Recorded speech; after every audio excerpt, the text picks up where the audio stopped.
Hi! Hello! Maligayang pagdating sa Naps Inspirasyonal at Edukasyonal na podcast.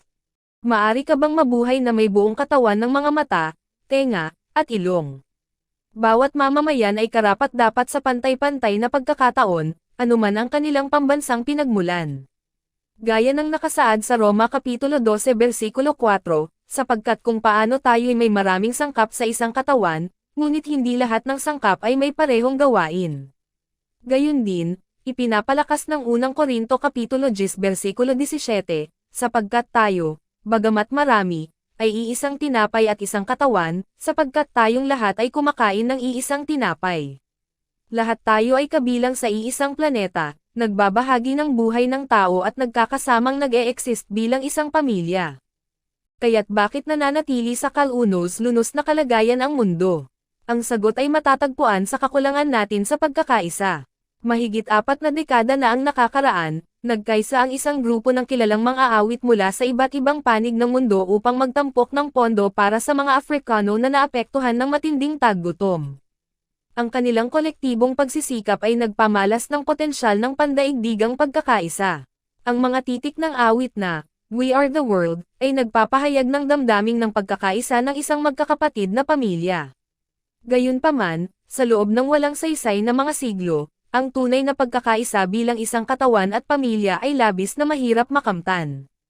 Mula sa mga kasaysayang alitan na naitala sa Biblia hanggang sa kasalukuyang henerasyon, patuloy ang mga alitan at pagtatalo sa pagitan ng mga bansa. Kailan kaya magwawakas ang matinding pagkakabahagi na ito? Pahintulutan ninyong ailahad ko ang konseptong ito gamit ang mga mapanuring aral ni Guro Suksan mula sa kanyang serye ng mga aklat na Decalogue. Isalaysay natin ang katawan ng tao bilang isang perpektong pambanalangkas para sa isang nagkakaisang pamilya. Isipin ang isang sitwasyon kung saan ang bawat bahagi ng katawan ay magiging mata, ilong, at iba pa. Ang resulta ay magiging di kanais-nais, at wala ni isa ang magugustuhan ito. Sa gayon, malinaw na hindi lahat ay maaaring magpatupad ng parehong papel.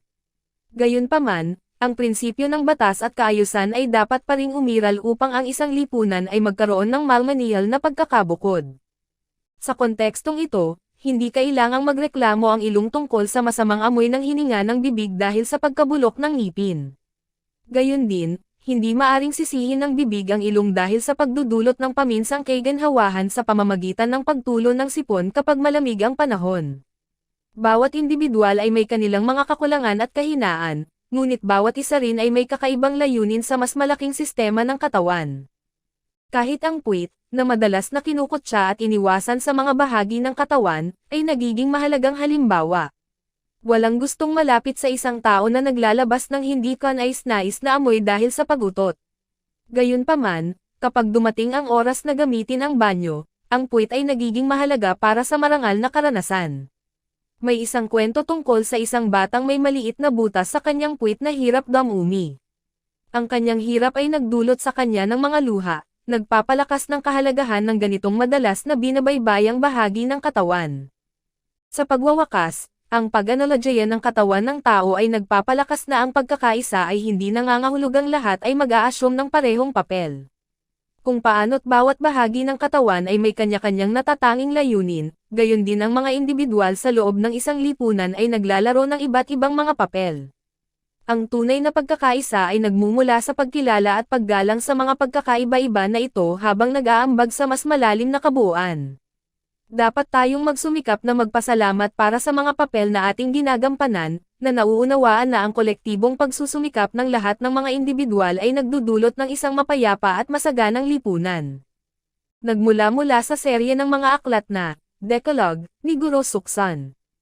Kung inyong itinuturing na ang artikulong ito ay may halaga, maaaring magpadala ng donasyon sa aking PayPal account sa napjagmac@gmail.com. Mas marami pang nakakaaliw na mga artikulo ang inyong aabangan. Maraming salamat sa tulong sa aking proyekto.